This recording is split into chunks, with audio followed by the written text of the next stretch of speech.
Hey everyone, it's Alex here. If you've ever found yourself scrolling through endless specs and wondering whether a laptop like this actually lives up to the hype, you're in the right place.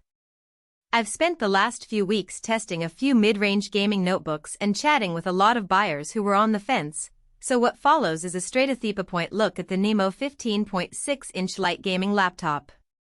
Link is in the description if you want to check the product details on Amazon. First off, the biggest hesitation I hear from prospective owners is the classic trade-off: will this be powerful enough for modern titles without turning my lap into a radiator? The NIMO promises an AMD Ryzen 7 Pro 6850U, 32GB of LPDDR5 RAM, and an AMD Radeon 680M GPU all tucked into a 15.6-inch chassis that's marketed as light gaming.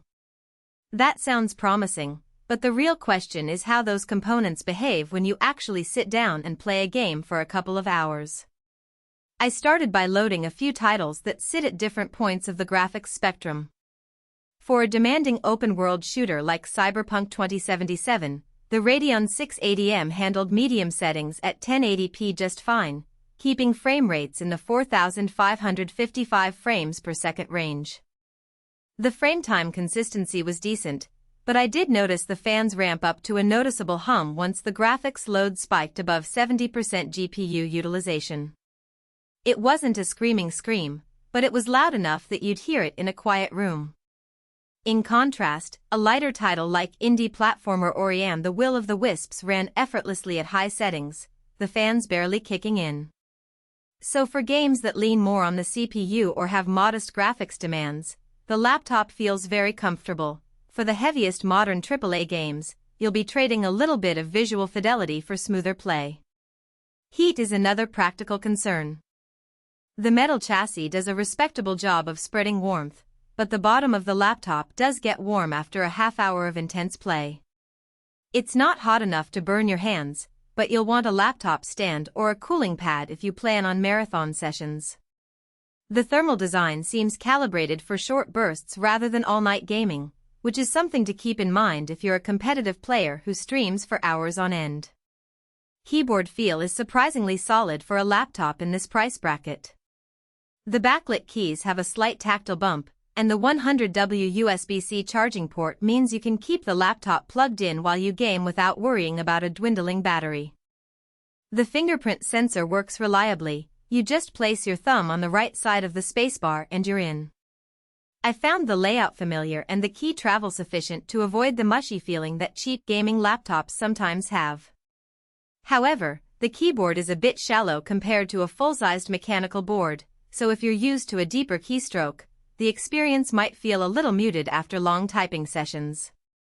Speaking of battery, the 2TB SSD gives you massive storage space, but the battery life is understandably limited when you're pushing the GPU. In a day-to-day scenario browsing, office work, and a quick 30-minute game session I managed about 6 hours before the charger was needed. If you're planning to game away from a power outlet, that's something to factor in. For travel, the 100W USB-C fast charge is a plus. You can get roughly a 50% charge in under an hour, which is handy for quick turnarounds at airports.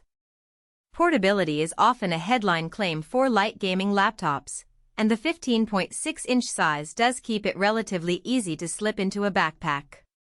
It weighs around 4.2 pounds, so it's not ultra-light, but it's manageable for students or professionals who need to carry it between meetings and gaming sessions. The thin bezels give the display a modern look, and the IPS panel delivers decent color accuracy out of the box, good enough for casual photo editing or watching movies, though it's not calibrated for color-critical work. Now, who should consider buying this machine? If you're a gamer who primarily plays at 1080p, enjoys medium-high settings, and wants a laptop that can double as a productivity device, the NIMO hits a sweet spot. The 32GB of RAM means you can have multiple heavy applications open like a video editor, a virtual machine, and a game without feeling cramped. The 2TB SSD also means you won't have to constantly juggle space between games and work files. For students or creators who need a versatile laptop that can handle occasional gaming without breaking the bank, this is a solid pick. On the flip side, If you're a hardcore competitive gamer who needs ultra-high frame rates on titles like Valorant or Fortnite at 144 Hz, you might feel limited by the Radeon 680M. Those games can run at high FPS on the GPU, but the overhead of the laptop's cooling solution and the fact that the display is only 60 Hz may cap your performance ceiling. Similarly, if you're looking for a machine that you can leave unplugged for a full evening of gaming, the battery constraints will be